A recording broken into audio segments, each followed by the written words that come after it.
Bonjour à toutes et à tous, bienvenue à la séance solennelle de rentrée académique 2024. Merci de vous lever pour accueillir les professeurs en toge.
Mesdames et messieurs les doyens, chers collègues, chers étudiants, chers amis de l'Institut catholique de Paris, mesdames, messieurs, je suis très heureux de vous accueillir ce soir dans cet auditorium Georges Bernanos à l'occasion de cette rentrée académique 2024. Dans sa lettre apostolique sous forme de motu proprio ad theologiam promovendam, le pape François écrivait que la théologie ne peut se développer en une culture de dialogue et de rencontre, ne peut que se développer en une culture de dialogue et de rencontre entre les différentes traditions et les différents savoirs, entre les différentes confessions chrétiennes et les différentes religions, se confrontant ouvertement à tous, croyants et non-croyants.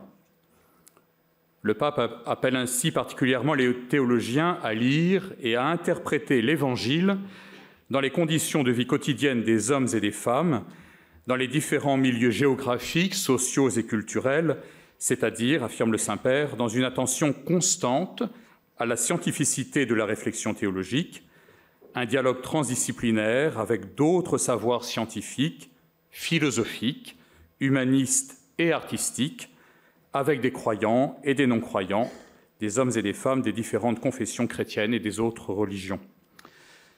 À l'Institut catholique de Paris, nous voulons répondre à une telle demande et aux grands enjeux de notre temps en tant qu'université catholique.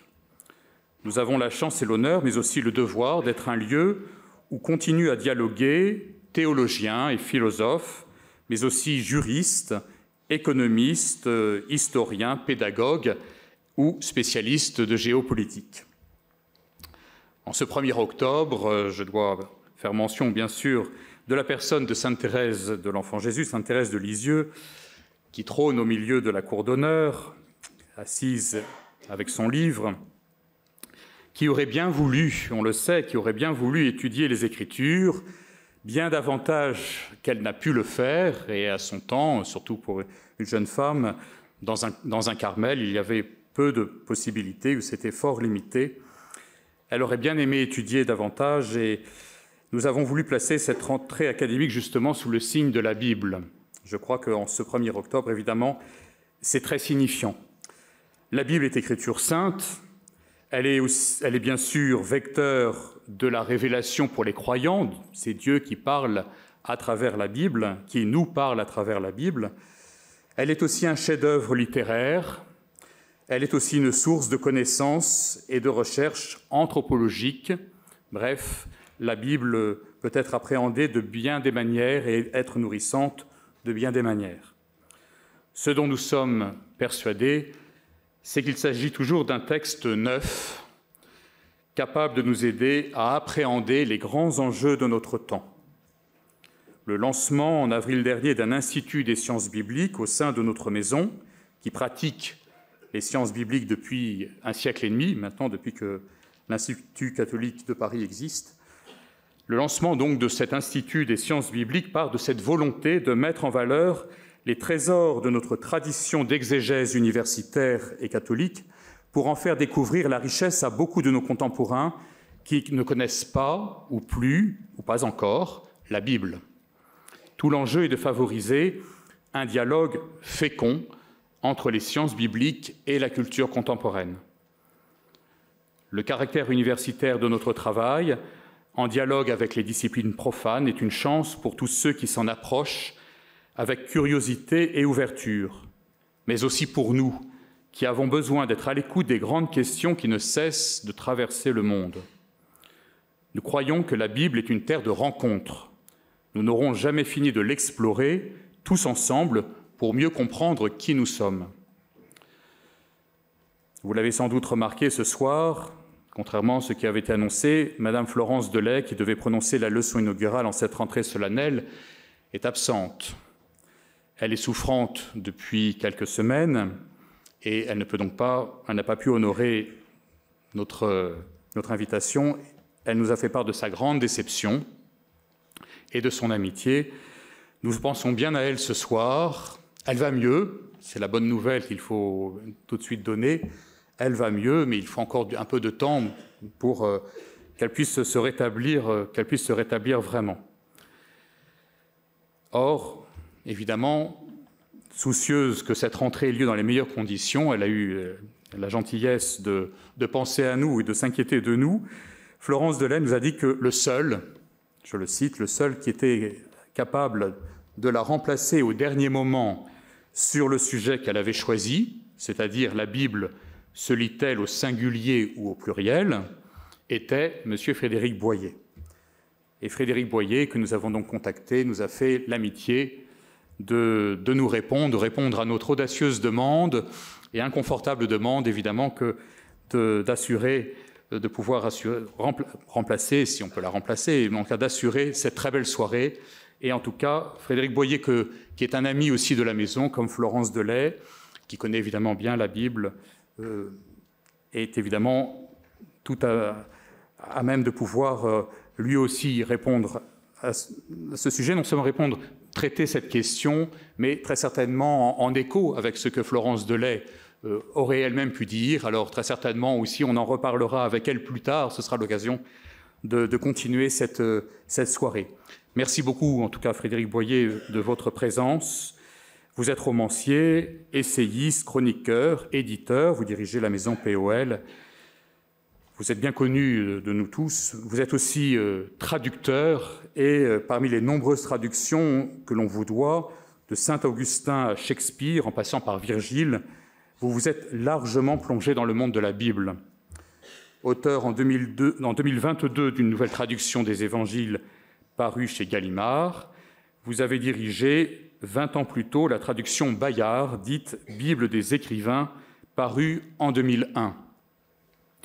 Et nous en avions parlé beaucoup avec Florence Delay, parce que dans l'équipe des contributeurs, Florence occupait une place importante, puisqu'elle se chargea non seulement de 4 petits prophètes, mais aussi d'un auteur évidemment très important, Saint Jean, à la fois l'Évangile et les Épîtres. Merci beaucoup, Frédéric Boyer, donc, de votre présence. Nous en sommes très touchés. Florence Delay en est elle-même très touchée. Et ce sera évidemment très riche et très certainement en dialogue avec elle dans la continuation de cette soirée.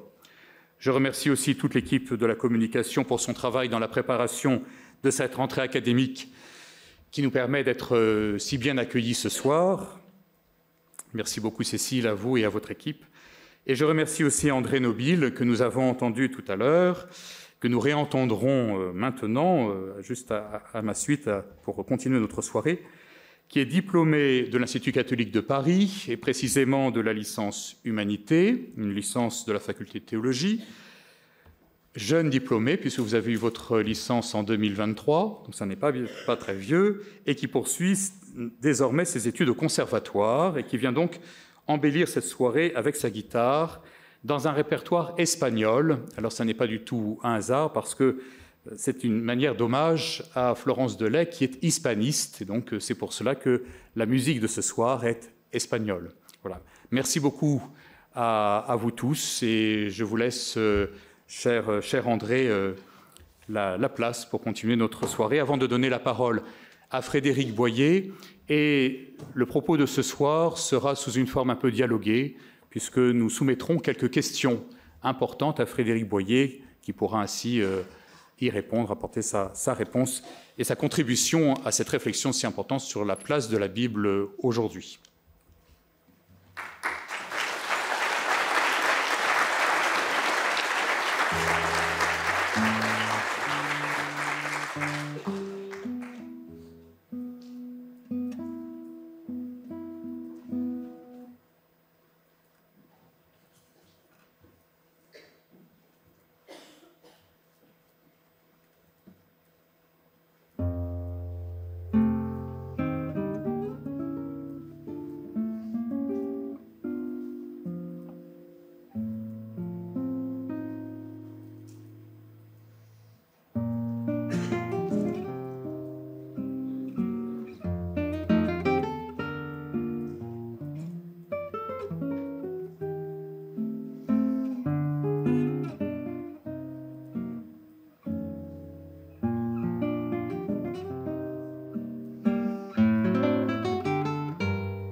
Frédéric Boyer. La première question qu'on voudrait vous poser est la suivante.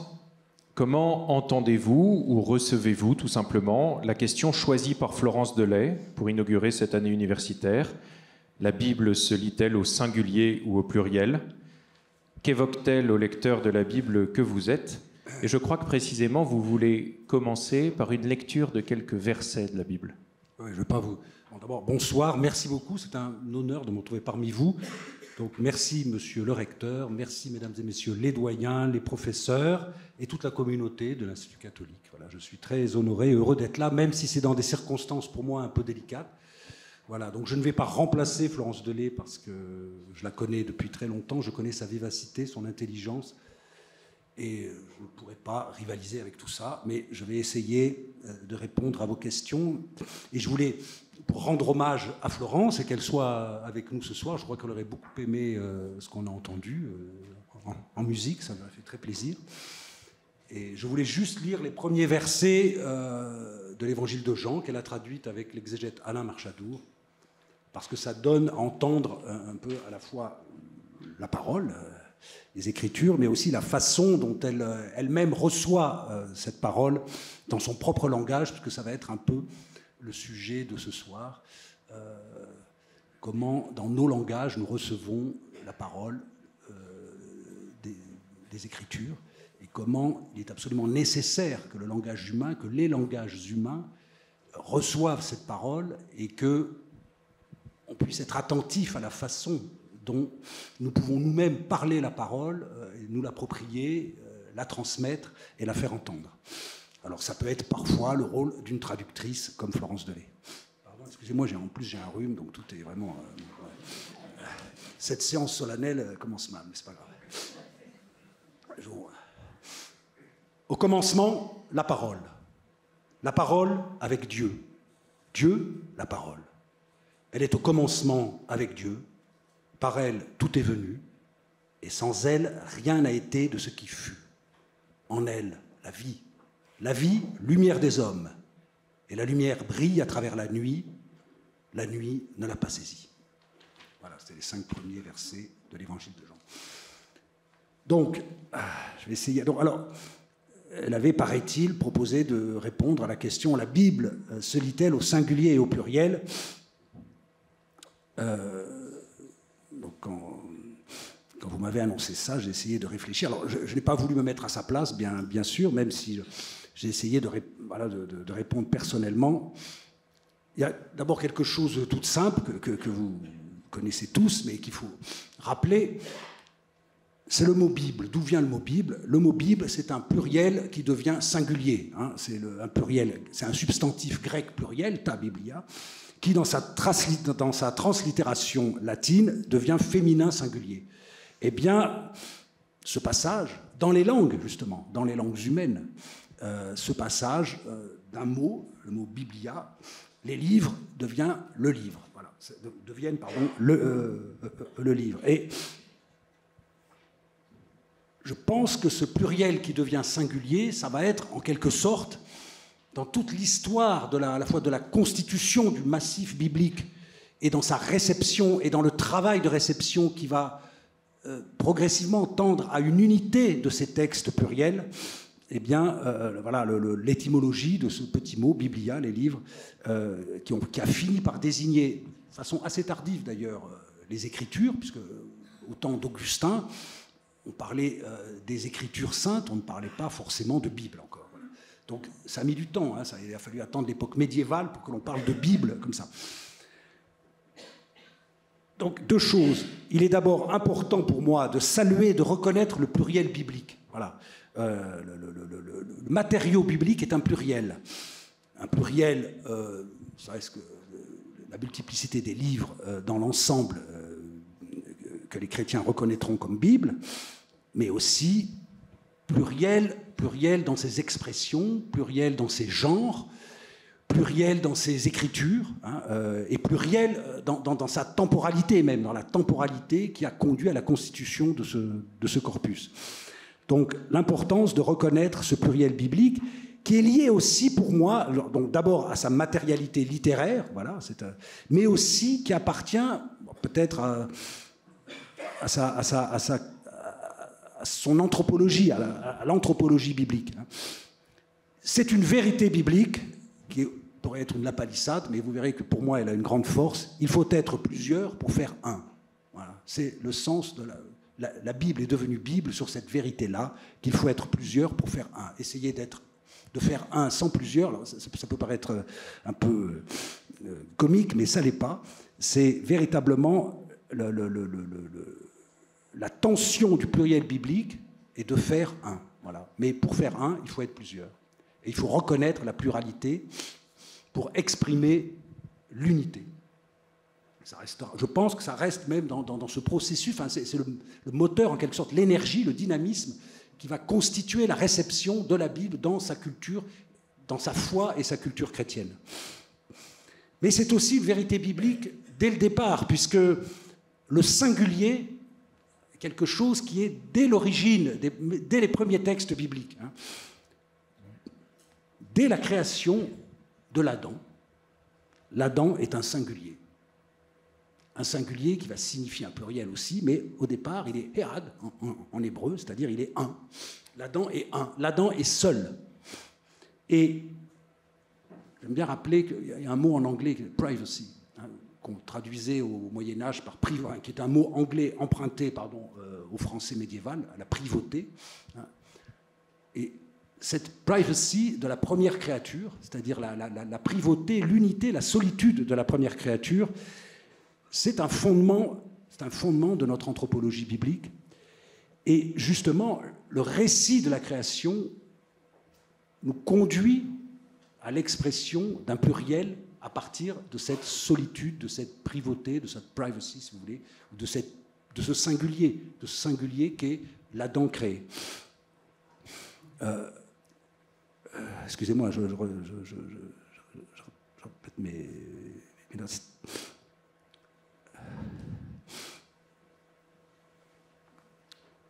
Autre chose,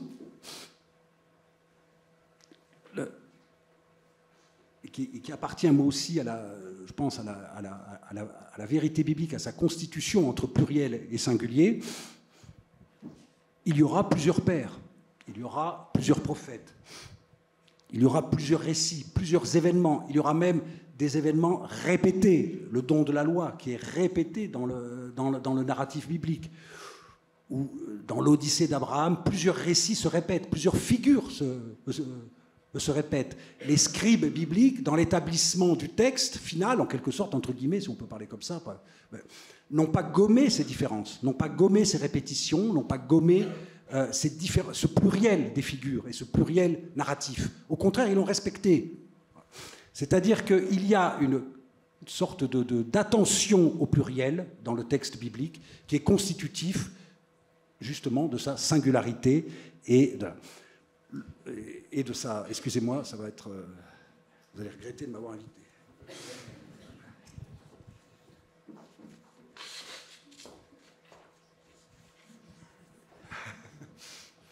Je vois que vous êtes plein d'attention. C'est bien. Autre chose sur cette question, c'est évidemment ce qui a attiré mon attention, c'est la lecture. Alors je me suis souvenu, en écrivant quelques notes, de la façon dont Proust définissait la lecture. Il y a un très beau passage dans La Recherche où il dit, voilà, la lecture, ce miracle fécond d'une communication au sein de la solitude. Miracle fécond d'une communication au sein de la solitude. Au rebours de la conversation, la lecture consiste à recevoir la communication d'une autre pensée, mais en continuant à jouir de la puissance intellectuelle qu'on a dans la solitude. Bon, c'est-à-dire que l'acte de lire est aussi une opération tant de conjoindre, en quelque sorte, la solitude du lecteur, sa privauté, justement, de lecteur. Quand je lis seul. On va en parler tout à l'heure, on peut lire aussi en communauté et ensemble, mais je prends l'acte de lire, vraiment l'acte singulier de lecture, mais ce dynamisme de la lecture me conduit à reconnaître la pensée de l'autre et à entrer dans une sorte de dialogue entre ma propre solitude, ma propre singularité et la pensée de l'autre. Voilà. Donc la Bible se lit-elle au singulier ou au pluriel ? en tout cas, je ne répondrai pas comme ça, mais je réponds que la Bible se lit dans cette dynamique-là entre le singulier et le pluriel, et que la constitution même de ce qu'est la Bible ne peut s'entendre que dans cette relation-là puissante entre ce qui est singulier et ce qui est pluriel. Voilà.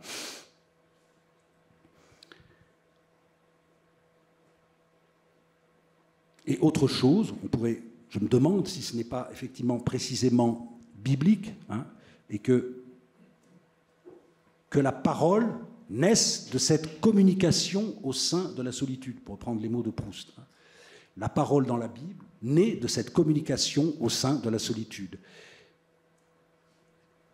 Quand un personnage singulier, une existence singulière, accueille une autre pensée, ou accueille l'autre de la pensée, l'autre de sa pensée aussi, l'expérience même de la solitude qui fait l'expérience de la pensée de l'autre. C'est le récit, tous les récits de vocation dans la Bible, ceux d'Abraham, ceux des prophètes, littérairement mettent en scène cette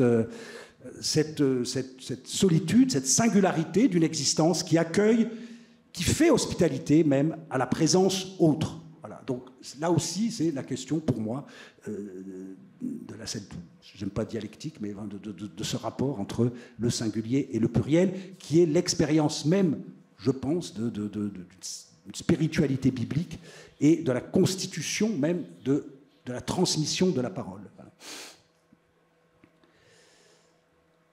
Alors, j'ai parlé d'Abraham, j'ai parlé de la création de l'humanité, de l'Adam, créature seule, unique, solitaire, qui va, dans le chapitre 2, effectivement, vivre une expérience qui est très intéressante, puisque la divinité elle-même va considérer que la solitude, que la singularité de la créature, l'Adam, n'est pas bonne, ne suffit pas. Avec, excusez-moi d'employer cette expression, mais je l'aime bien, avec cet acte manqué de la divinité qui n'est pas conduit immédiatement à créer la différenciation sexuelle et à la création de la femme pour répondre à la solitude de l'Adam, il crée d'abord les animaux.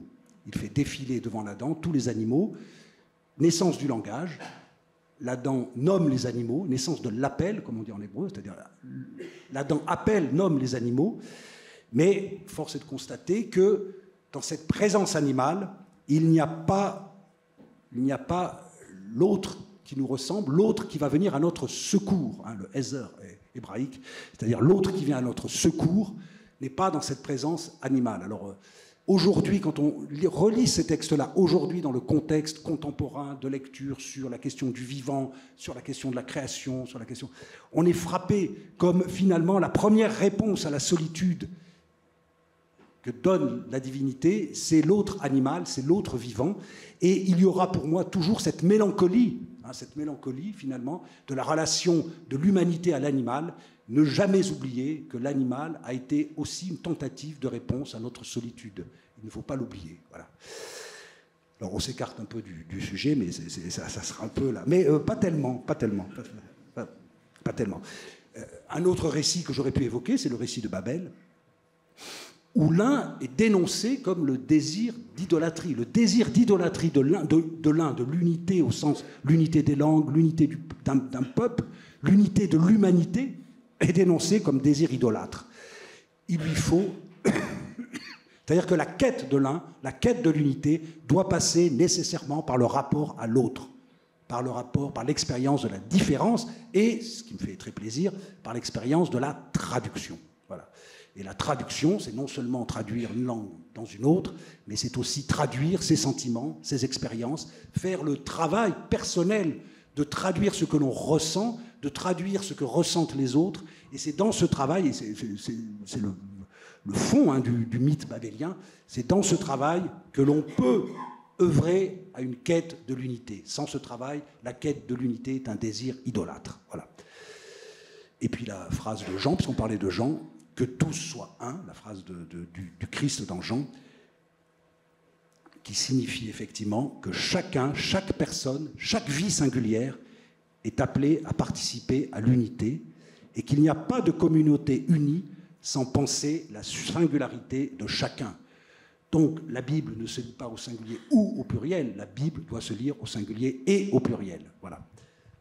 Je pourrais continuer là-dessus, mais Merci beaucoup, Frédéric Boyer. Vous avez parlé à plusieurs reprises du matériau littéraire de la Bible. Vous avez parlé de procédés littéraires également au cours des appels, par exemple. Vous avez cité Marcel Proust.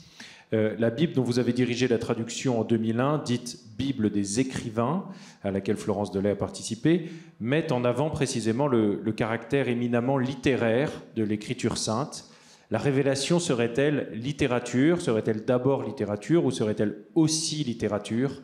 Comment pouvez-vous approcher une telle question? Alors, ça, c'est une grande question. Hein. Bon, je dirais un petit mot sur cette Bible, sur cette traduction qui est parue en 2001, qui a fait couler beaucoup d'encre, trop d'ailleurs, et qu'on appelle maintenant Bible des écrivains. Moi, ça ne me plaît pas du tout. Voilà, d'abord parce que c'est une Bible qui a été établie, une traduction qui a été établie par une cinquantaine de personnes, et il y avait autant d'écrivains que d'exégètes et de biblistes. Donc je tiens à rappeler ça, mais peu importe, on n'est pas là pour parler de ça. Mais effectivement, la question que vous posez, la révélation est-elle littérature? Je réponds tout de suite oui, je ne vais pas vous faire attendre. Et la révélation s'est exprimée dans les mots, les paroles et le langage de l'humanité. Donc, elle a été reçue, mais plus que reçue, elle a été exprimée, elle a été lue, la parole adressée est lue, exprimée, reprise, racontée, transmise, répétée dans l'humanité des langues, dans l'humanité de la parole humaine, dans sa faiblesse, dans sa beauté, dans sa trahison, dans sa justesse. Voilà. Mais on ne peut pas penser, en tout cas en termes bibliques de révélation, sans honorer la dimension proprement littéraire de la révélation, puisque les Écritures sont littérature. Voilà. Je ne suis pas le seul à le dire, hein, on le dit depuis le début, hein, même chez Origène. Origène rappelle le caractère sacré des Écritures, mais il honore la qualité écrite, la qualité littéraire de ces Écritures. Même chose chez Augustin et chez beaucoup d'autres, pour parler des plus anciens. La littérature signifie qu'il y a une intention, c'est par le langage, donner une forme à ce que nous vivons, donner une forme dans le langage à nos rencontres, à nos épreuves, à nos choix, à nos décisions, à notre expérience du monde, à notre expérience des autres, à nos relations. Voilà. Et ça va jusqu'à... Et le langage a cette importance, et j'aimerais faire entendre ça aujourd'hui parmi vous, c'est-à-dire que ça n'est pas un décor, le langage, ce n'est pas un outil simplement, c'est un médium, c'est quelque chose qui appartient à la chair de l'humanité, et c'est aussi ce qui nous pousse à aller plus avant dans l'expression de la révélation, dans l'expression de notre foi, dans l'expression de ce que l'on veut annoncer, ou de ce que l'on veut partager avec les autres.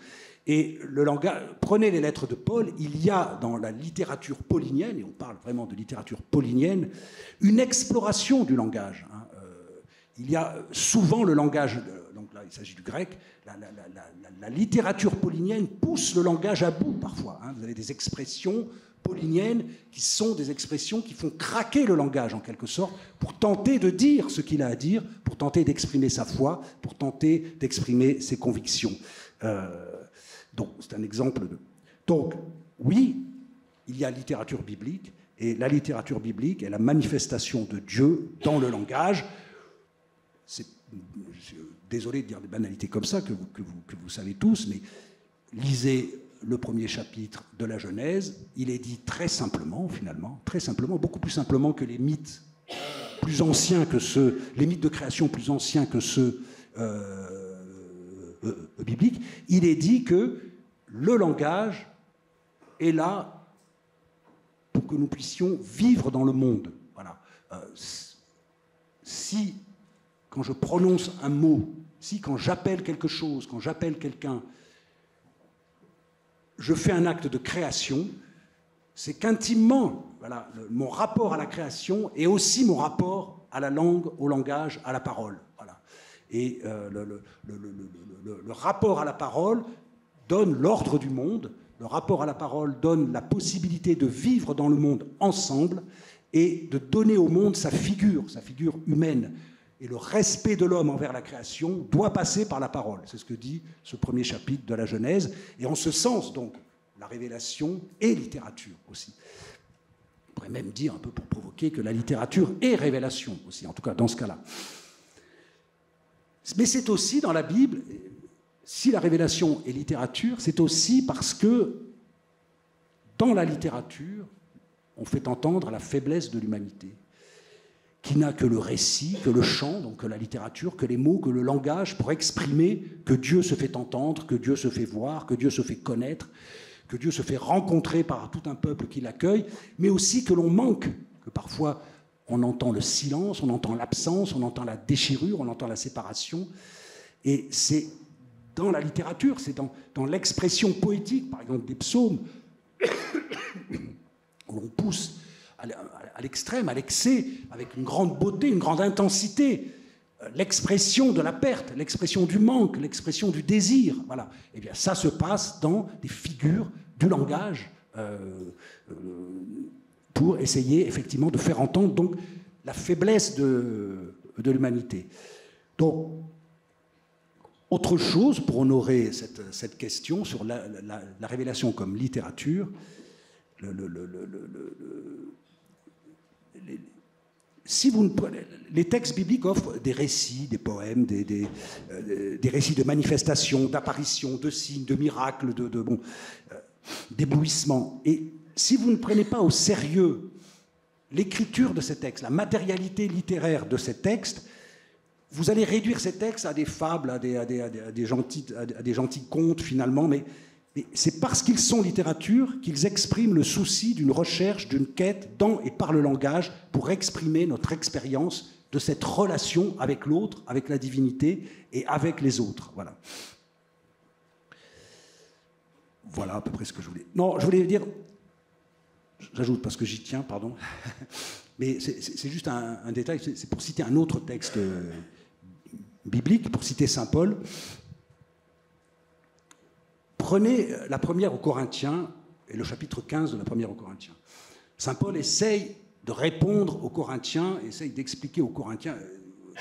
Les biblistes ici dans cette salle me pardonneront si je vais un peu vite en besogne, mais reprend les Corinthiens en leur disant « Mais qu'est-ce que vous croyez quand vous dites « Je crois en la résurrection » ?» Il leur explique que ce qu'ils croient n'est pas tout à fait cohérent. Et il essaie, et là on touche ce que j'ai tout à l'heure sur l'expression du langage, il essaie d'expliquer aux Corinthiens l'autre chair à naître dans la résurrection. Et donc c'est le chapitre 15, et le chapitre 15 se termine sur toute une litanie, une liste comme ça, autour de ce qu'est la chair. Il dit, mais en fait, il y a plusieurs chairs. Alors, c'est un texte poétique, hein, il dit « Autre la chair des étoiles, autre la chair du soleil, autre l'éclat de la lune, autre l'éclat du soleil, autre la chair de l'univers. » Et c'est ainsi qu'il y a une nouvelle chair dans la résurrection. Voilà. Paul passe par la littérature pour exprimer ce mystère. Voilà. Merci beaucoup. Est-ce que peut-être on peut poursuivre cette question de la littérature ou du texte, la richesse littéraire de la Bible, en essayant de comprendre, puisque nous sommes à l'Institut catholique de Paris, comment l'université catholique, avec ses instruments de recherche scientifique, jugés parfois bien peu littéraires, ou en tout cas bien peu poétiques, précisément, mais au cœur d'une tradition scientifique, participe-t-elle précisément à faire vivre ce texte biblique et à dire, en particulier, pour faire écho aux mots du pape François qui ont été cités par monsieur le recteur tout à l'heure, à dire son caractère actuel, y compris pour ceux qui ne partagent pas la foi de l'Église. Comment la littérature biblique peut-elle être suffisamment bien exprimée aujourd'hui aux hommes et aux femmes de notre temps pour les rejoindre, quand bien même ils ne la reconnaîtraient pas directement comme révélation divine? Alors, il y a plusieurs choses, mais alors, je ne suis pas le mieux placé, j'ai été universitaire quelques années, mais je ne le suis plus, donc je ne suis pas le mieux placé pour discuter de ça, mais je voudrais dire quelques convictions. L'actualité d'un texte, donc l'actualité d'un texte comme celui de la Bible, s'affirme dans le travail de transmission, d'interprétation et d'étude. Sans ce travail-là, vous ne pourrez pas faire entendre l'actualité d'un texte. D'où l'importance de ce travail académique, je l'ai toujours pensé, pas seulement pour la Bible d'ailleurs, mais puisqu'on parle de Bible, la vocation académique, là, n'est pas simplement, selon moi, de transmettre un enseignement, un savoir, des connaissances, qui est déjà pas mal, mais peut-être plus profondément d'ouvrir la réception du texte biblique et de ses lectures à l'attention contemporaine. Et voilà, c'est mettre les textes au cœur d'une discussion, d'une disputatio, en quelque sorte, pour que, effectivement, et là je réponds à la deuxième chose de votre question, pour qu'effectivement on entende dans ces textes que peut-être beaucoup ne lisent plus, ne comprennent plus, soit parce qu'ils s'en sont détournés, soit parce que ça ne les intéresse pas, soit même parmi les croyants, parce que ça leur paraît difficile. Combien de fois j'ai entendu ça, c'est très difficile de lire la Bible, ça me rase, c'est pas bon. Il faut avoir le courage, et ça fait partie du travail académique, pas que, mais ça fait partie du travail académique, de mettre les textes, effectivement, dans la discussion contemporaine. Et de toute façon, c'est cette phrase que l'on reprend, qui retentit dans les évangiles régulièrement, c'est « Comment comprends-tu cette parole ?» Voilà. Comment comprends-tu cette parole? Eh bien, c'est comme ça. D'abord, c'est donner la singularité de la parole que l'on a à transmettre, donner sa nouvelle, son initiative, sa singularité, et en même temps provoquer le souci de compréhension, provoquer l'éveil, provoquer la curiosité, quitte à ce qu'on vous réponde qu'on ne comprend rien ou que cette parole est démonétisée, etc. Et c'est là qu'on rentre dans une discussion. Tout le récit évangélique est construit, la plupart du temps, sur cette question-là, sur cette question de comment tu entends ce qui a été dit, comment entends-tu ce qu'on t'a transmis. Voilà. Et c'est dans cette discussion, qui est une discussion parfois très vive, que parfois on a tendance à penser trop polémique dans les évangiles, alors que c'était une discussion qui était le cœur même de l'enseignement de la Torah orale à l'époque. Mais c'est comme ça que dans l'actualité, la parole biblique peut retentir, et en tout cas c'est le travail qu'on a à faire, enfin je dis on, parce que je m'associe à vous, parce que, je suis désolé, pardon, c'est un peu d'orgueil, mais en tout cas,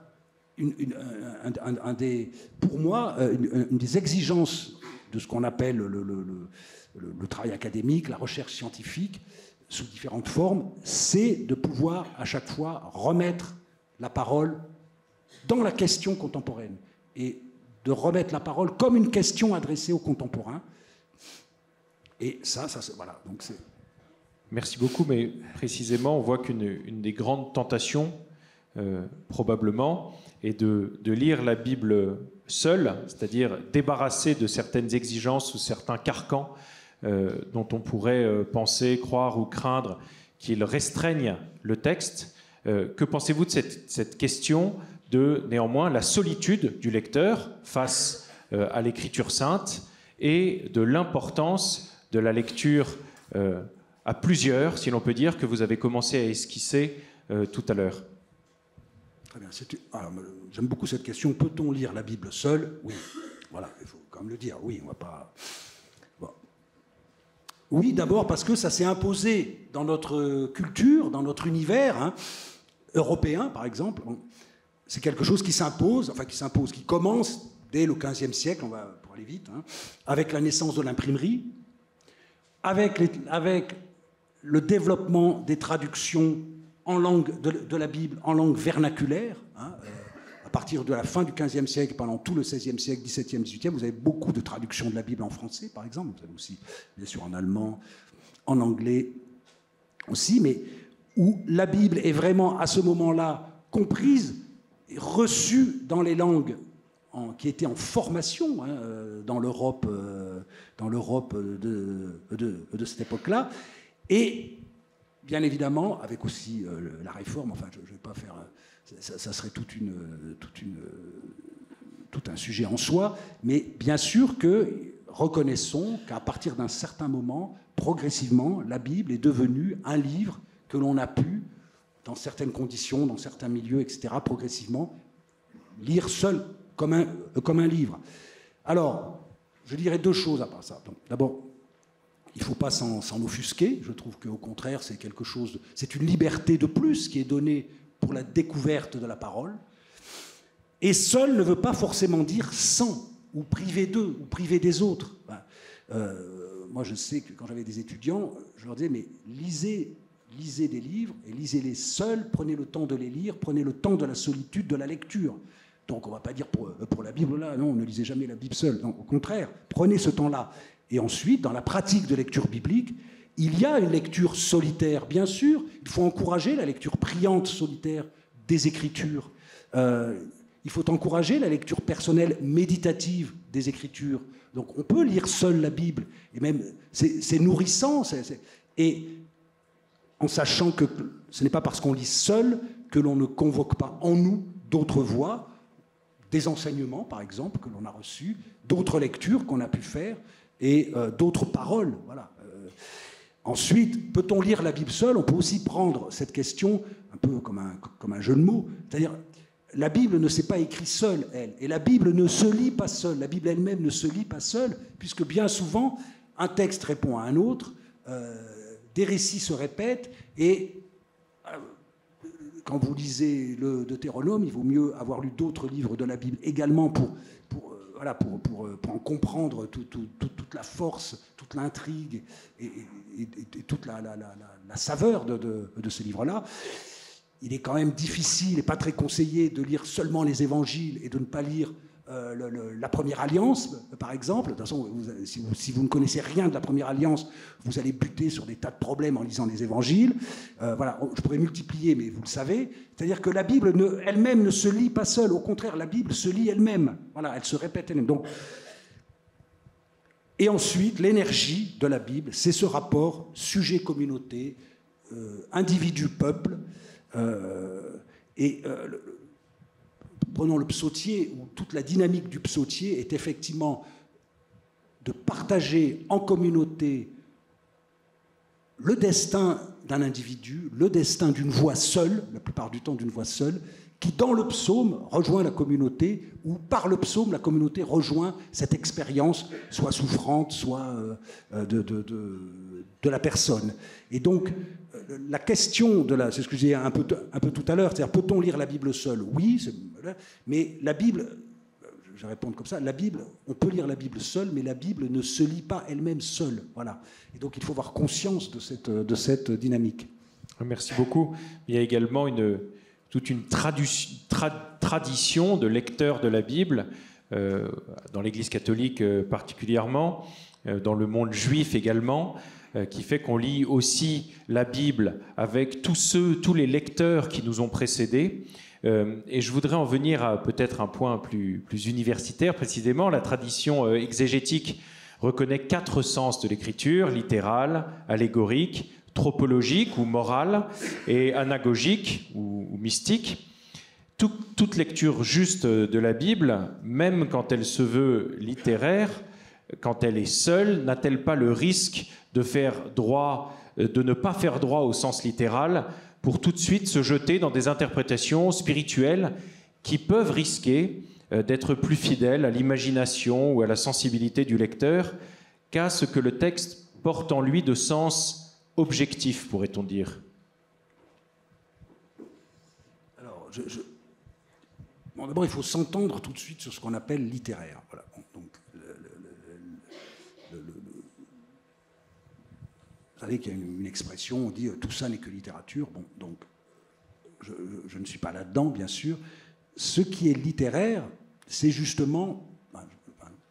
Quand je vais tourner ça, puisque vous parlez du sens littéral, de la lettre du texte, toute littérature commence par la lettre. Toute littérature, effectivement, commence par ce sens, enfin, je n'aime pas cette expression sens littéral, moi, mais la matérialité écrite, littérale, par les mots choisis, par les figures choisies, par le style, si vous voulez, par les formes langagières choisies. Voilà, ça fait partie de la lettre d'un texte aussi. Et en ce sens, ça, c'est la littérature. Donc, une lecture littéraire, ça ne veut pas forcément dire une lecture, comment dire, un peu fantaisiste ou libre, comme ça, où on se permet de faire des interprétations. Une lecture littéraire, c'est une lecture qui va d'abord s'intéresser à la lettre du texte et à la façon dont le texte est écrit, aux formes que le texte emprunte pour transmettre ce qu'il a à transmettre. Donc, Et parfois, j'ai envie de dire, il est important de revenir justement à cette lettre du texte, comme je l'entends moi ici parmi vous, avec vous, c'est-à-dire à cette dimension littéraire du texte. Je vais être très rapide. Prenez le récit de vocation d'Abraham, chapitre 12, dans la Genèse. Bon, alors, c'est pas moi qui vais résumer, j'en suis pas capable, mais tout ce que l'exégèse et la théologie chrétienne ont dit de ce récit de vocation. D'abord, l'appeler récit de vocation, c'est déjà un acte d'interprétation. Hein, donc, voilà. Mais si vous lisez le texte dans sa matérialité littéraire, vous apercevez que c'est une petite trentaine de versets qui racontent quelque chose d'énorme et avec un rythme qui est quasiment burlesque. Je pèse mes mots, qui est quasiment burlesque. Hein, le personnage, Abraham, d'abord, il surgit comme ça, après le chapitre 11, après une espèce de généalogie qui conduit à lui, qui conduit à Terah et à sa famille, mais il surgit comme ça, quasiment à l'improviste dans le récit biblique. Il n'était pas du tout annoncé avant. Il surgit à l'improviste dans le récit biblique, par cet appel auquel il répond immédiatement sans se poser la moindre question. Bon, c'est quand même pas évident. Alors on peut s'extasier, et à juste titre, et dire voilà, c'est notre Père dans la foi, quelle fidélité. Enfin, en même temps, quand vous lisez la littéralité du texte, vous êtes très surpris. Vous dites, bon... donc le voilà faire un voyage, alors en 2-3 versets, c'est expédié, c'est quand même un voyage apparemment qui était quand même un peu long. Il a reçu cette promesse. Il est en terre promise. Immédiatement, la terre, il ne va pas rester très longtemps, famine dans la terre promise. Il doit partir, il doit s'enfuir. Pourquoi s'enfuit-il d'ailleurs? On n'en sait rien. Le récit progresse de façon très rapide, par des ellipses, par des accélérations, ce qui donne, à mon sens, un rythme burlesque au récit. Et il part en Égypte, comme vous le savez. Et là, en Égypte, on ne peut pas dire que notre Père dans la foi se comporte avec un respect extrême, hein, puisqu'il va, pour se faire accepter de Pharaon, il va donner sa femme à Pharaon en disant qu'elle est sa sœur, permettant donc à Pharaon de s'emparer de sa sœur, accepte les cadeaux de Pharaon pour cet échange, ce qui n'est quand même pas très glorieux, et jusqu'à la découverte du mensonge d'Abraham par Pharaon, et Abraham repart, mais il repart avec les cadeaux, hein, il repart avec sa femme, mais il repart aussi avec les cadeaux. Donc, je force un peu le trait, mais quand vous lisez littérairement le texte, sans vous poser des questions sur qui... Bon, vous lisez ça, et c'est très important, parce que ça donne justement une dimension qui est... Ça donne une subtilité au texte que parfois, dans les études théologiques ou exégétiques, on ne pouvait pas entendre. Voilà. Et ça donne une subtilité au texte, c'est-à-dire qu'on a un récit qui est fait d'accélération et d'ellipse, comme je l'ai dit, qui pose beaucoup de questions, c'est-à-dire comment reçoit-il cet appel? Pourquoi il le reçoit de façon immotivée? On laisse le lecteur se poser lui-même les questions sur cet appel. Et ça va décider de quelque chose, ça va décider de toute une odyssée ensuite. Voilà, donc c'est ça une lecture, enfin, excusez-moi, c'est un peu brutal et un peu rapide, évidemment, et trop caricatural, mais c'est ça une lecture littéraire. Mais la lecture littéraire, après, elle s'intéresse aux interprétations, donc aux autres sens que l'on peut effectivement développer en lisant un tel récit. Et la lecture littéraire, elle est là, finalement, pour donner, je dirais même pour dramatiser notre interprétation, après, soit théologique, soit symbolique, soit... Voilà. Je voulais, par rapport à cette question, citer quelqu'un qui m'est proche personnellement, c'est saint Augustin, parce que le mouvement des confessions, à partir du livre 12, Augustin s'intéresse et pose la question de la lecture des Écritures, justement, des sacras litteras, hein, des littératures, des lettres sacrées, des littératures sacrées. Et il essaie de répondre, justement, il ne dit pas ça comme ça, mais il essaie de répondre aux questions ou aux interrogations sur les contradictions, parfois, que l'on trouve dans les Écritures saintes. Et il dit cette phrase que je trouve dont on devrait tous se souvenir quand on étudie la Bible: le Dieu unique a adapté les littératures sacrées à nos sensibilités multiples, multorum sensibus. Voilà. Le Dieu unique a adapté les littératures sacrées à nos sensibilités multiples, multorum sensibus. Le sensus latin, c'est tout à la fois l'esprit, la sensibilité, tout ce qui est perçu par les sens. Et donc, ce qui est dit là est d'une grande importance pour nous, pour la question que vous avez posée, et même pour un institut comme le vôtre, c'est-à-dire, il y a dans les Écritures saintes la volonté de s'adapter à la multiplicité des sensibilités humaines, voilà, à la multiplicité de la réception humaine, voilà, à la chair de notre compréhension, si vous voulez. Voilà. Et donc il faut lire les Écritures saintes, il faut lire la Bible avec cette idée-là et avec cette conviction-là que dans les Écritures bibliques, il y a comme ça que les Écritures bibliques permettent l'expression de toutes les sensibilités. Et c'est en cela pourquoi, par exemple, on n'a pas le temps de développer tout ça, mais on pourrait aller plus loin pour montrer combien l'Écriture sainte est en quelque sorte est respectueuse de l'expression sensible de l'humanité. Merci beaucoup. Précisément, je crois que cela nous conduit à la question de la traduction, de l'interprétation d'un texte, non seulement par une personne propre, mais par un peuple ou par une communauté. L'art du traducteur, de l'interprète, pourrait-on dire. On peut penser aux cas extrêmes que sont les traductions de Paul Claudel, par exemple, devenues mythiques par leur liberté. Ne porte-t-il pas en soi, pardon d'y revenir, le risque aussi de manquer à une certaine rigueur scientifique nécessaire à la juste transmission de la lettre dont vous faites l'éloge?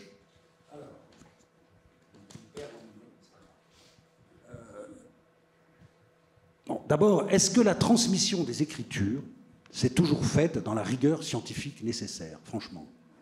Non, mais donc, alors aujourd'hui, on parle de ça. Ben, très bien, non, mais bien sûr, c'est très important, mais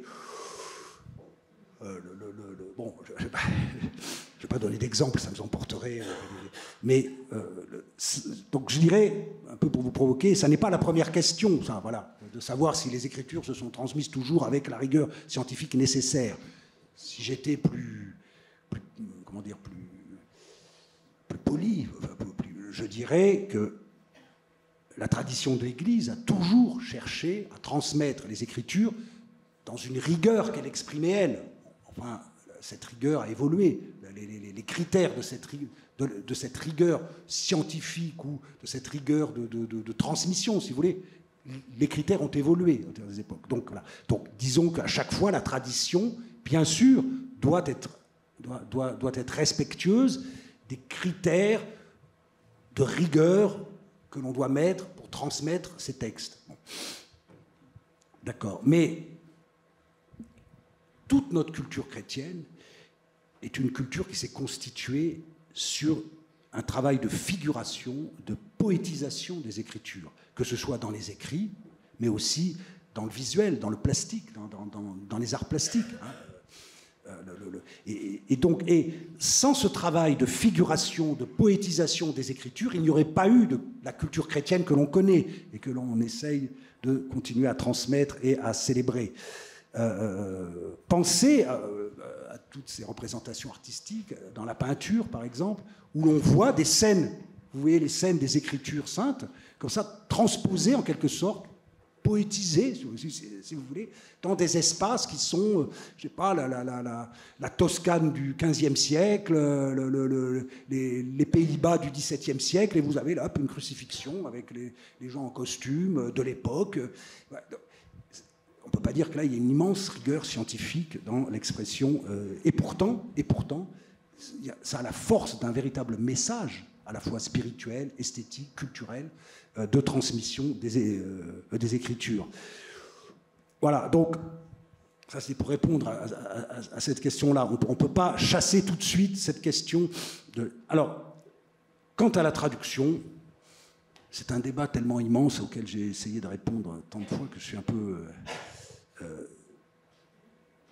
Sur quoi travaille le traducteur? Le traducteur, il travaille sur le texte, voilà, qu'il doit qu'il doit traduire. Le traducteur, il travaille, et c'est ça qui est important de comprendre, le traducteur, il travaille avec sa propre relation à la littérature, au langage, avec son propre rapport à l'expression contemporaine de son monde, du monde dans lequel il vit, de son Sitzenleben, de son lieu de vie et de travail. Voilà. Donc c'est pour ça que quand on me dit, voilà, c'est-à-dire que toute traduction est dépendante de cela. Voilà, toute traduction est dépendante du lieu de vie et de travail et de pensée du traducteur. Voilà. Donc il n'existe pas de traduction qui serait d'une rigueur infaillible et qui serait une traduction définitivement correcte et bonne, etc. Il faut absolument œuvrer à des traductions répétées, multiples, qui chacune ont leur dimension, qui chacune ont leur objectif, qui chacune ont leur tension, et ça ne peut pas être les mêmes à chaque fois. C'est sûr que faire une traduction œcuménique de la Bible, ça n'est pas faire une traduction, je ne sais pas,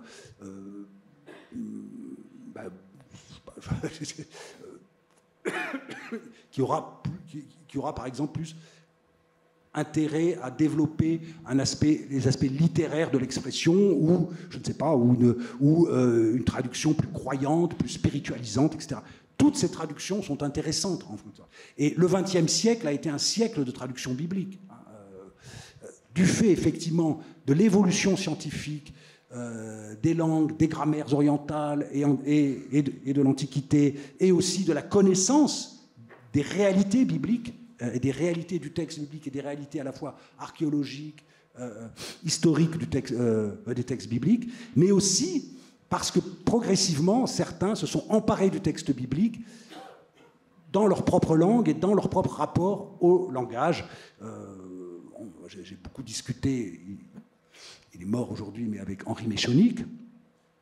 On n'était pas toujours d'accord tous les deux, mais effectivement, voilà, Henri Méchonic a traduit certains textes de la Torah avec un certain esprit, une certaine volonté de poétiser la Bible dans un rythme contemporain. Ça donne une traduction qui est très intéressante et parfois très belle. Voilà. Et donc, si vous voulez, le traducteur, on ne peut pas, le traducteur, j'en ai pas parlé, mais je voulais en parler. Par exemple, prenez une grande traduction du XVIe siècle qui est tombée dans l'oubli, mais je suis fier d'avoir été l'éditeur qui l'a réédité. Qu'il a réédité dans les années 2000 aussi. C'est la traduction de Sébastien Chatillon, une traduction du XVIe siècle, qui est une très belle traduction, qui est tombée dans l'oubli parce que c'est une traduction extrêmement néologisante. C'est une traduction qui veut absolument, il disait, je veux faire parler la Bible dans la langue des idiots, les idiots étant à l'époque ceux qui ne parlaient pas les langues, entre guillemets, académiques, le latin, le grec et encore moins l'hébreu. Et donc justement, il voulait inscrire la langue biblique dans la langue des gens avec qui il parlait, avec qui il discutait, avec qui il pouvait lire et étudier les textes. Voilà. Et il y a toujours ça quand on traduit, c'est-à-dire qu'on ne peut pas accuser une traduction de manquer de rigueur scientifique. On peut, mais le traducteur a toujours une intention et il faut être attentif à cette intention. Après, on peut la critiquer, on peut en discuter. Mais moi, ce qui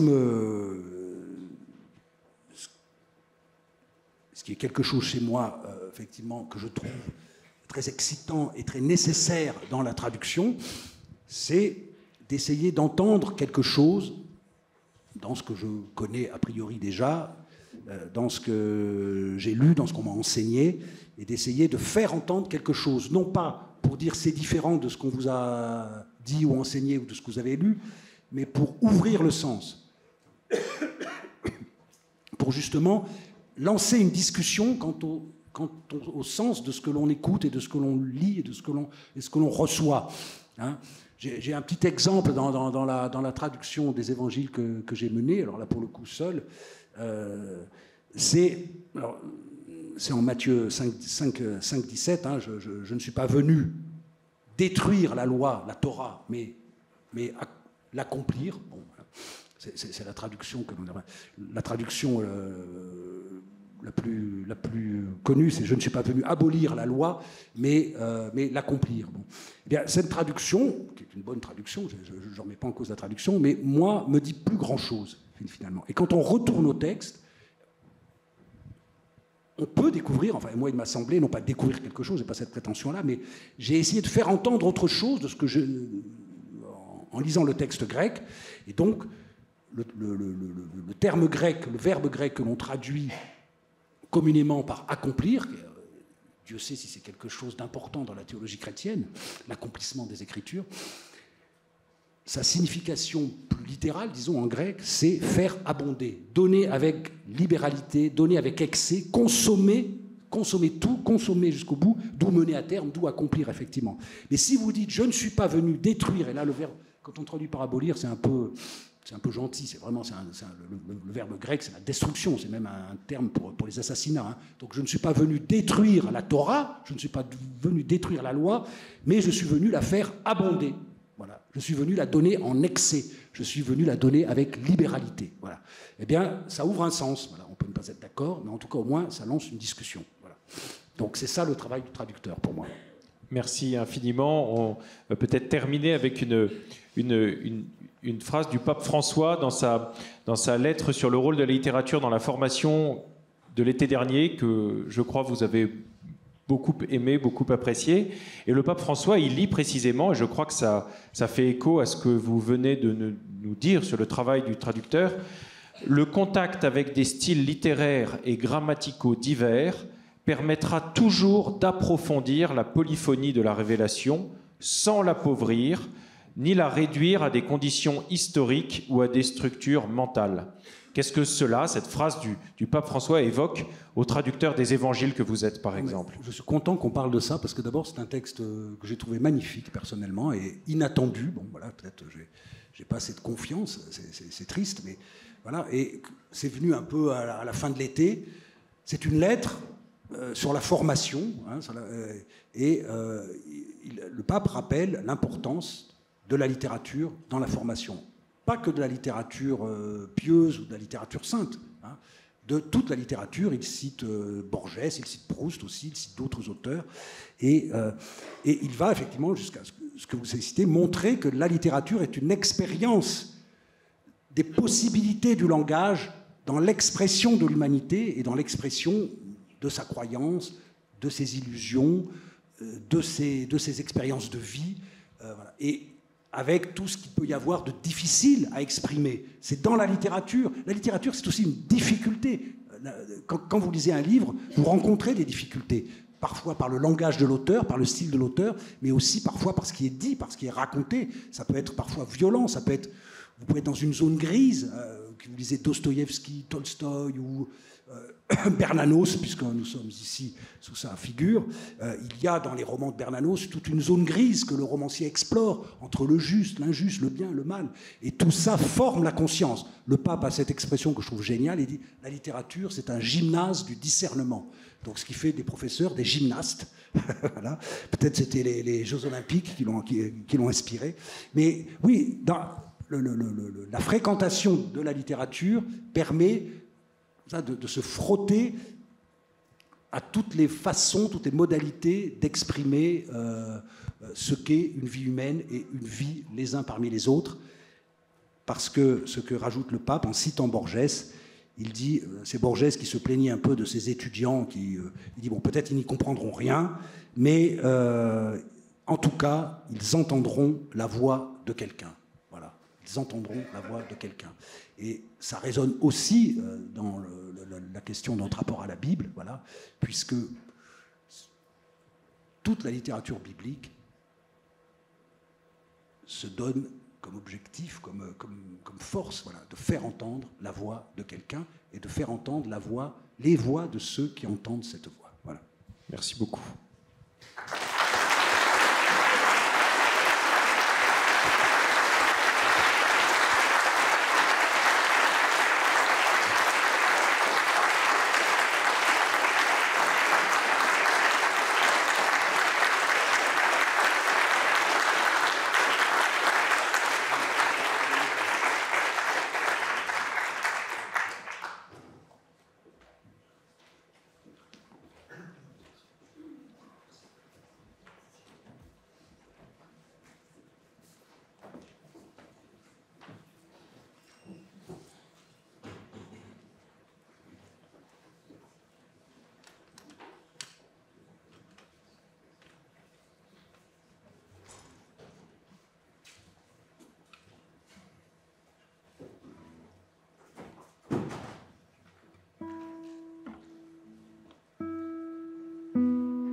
Merci beaucoup Frédéric Boyer de nous avoir fait partager toute votre expérience et votre passion comme homme de lettres des Écritures. C'était évidemment, je crois que vous nous avez emmenés dans beaucoup de réflexions et partagé beaucoup de choses. Et comme je le disais, j'espère que nous aurons l'occasion dans quelques temps, très certainement, d'organiser une rencontre avec Florence Delay, de poursuivre dans un plus petit cercle, certainement, cette discussion passionnante.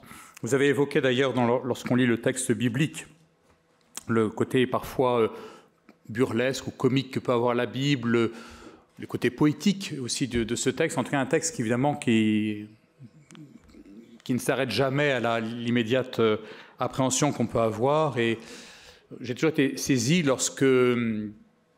quand on lit les évangiles finissent par le récit très éprouvant du procès de la mort du Christ, la passion du Christ. Évidemment, ce sont des pages terribles, éprouvantes, je dirais, dans notre humanité. Ensuite, il y a le récit de la résurrection qui est tout à fait déroutant, qui pourrait avoir quelque chose d'écrasant, évidemment, pour nous.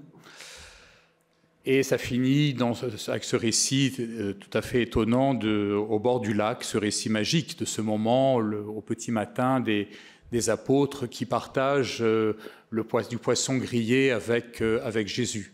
Alors après toutes ces pages tout à fait étonnantes, ce moment qui est à la fois très simple et très ordinaire, mais aussi merveilleusement poétique et combien touchant. Et c'est vrai que quand on fait soi-même cette expérience de pouvoir partager avec d'autres au bord de la mer du poisson grillé, je le fais régulièrement en Bretagne notamment, je pense toujours à la résurrection du Christ. Et ça passe par... Le Christ, je crois, et les Écritures nous rejoignent dans des choses très simples qui habitent notre vie. Alors, le poisson grillé, j'ai des origines bretonnes, donc évidemment j'aime beaucoup ça. Mais en tout cas, peut-être, bref, chacun en tout cas a son expérience des Écritures, et cette expérience, elle est toujours infinie. Alors, ce soir, on ne nous a pas fait des sardines grillées, parce que ça n'aurait pas senti très, très bon dans l'auditorium, mais néanmoins, il y a un très beau cocktail qui nous attend tous. Donc, merci vraiment à Frédéric Boyer, merci à tous d'être là ce soir. C'est vraiment votre présence nous honore et très, très, très, très agréable et voilà, c'est un très bon moment que nous partageons ensemble. Donc, je vous propose de nous retrouver tous maintenant autour du cocktail. À tout de suite.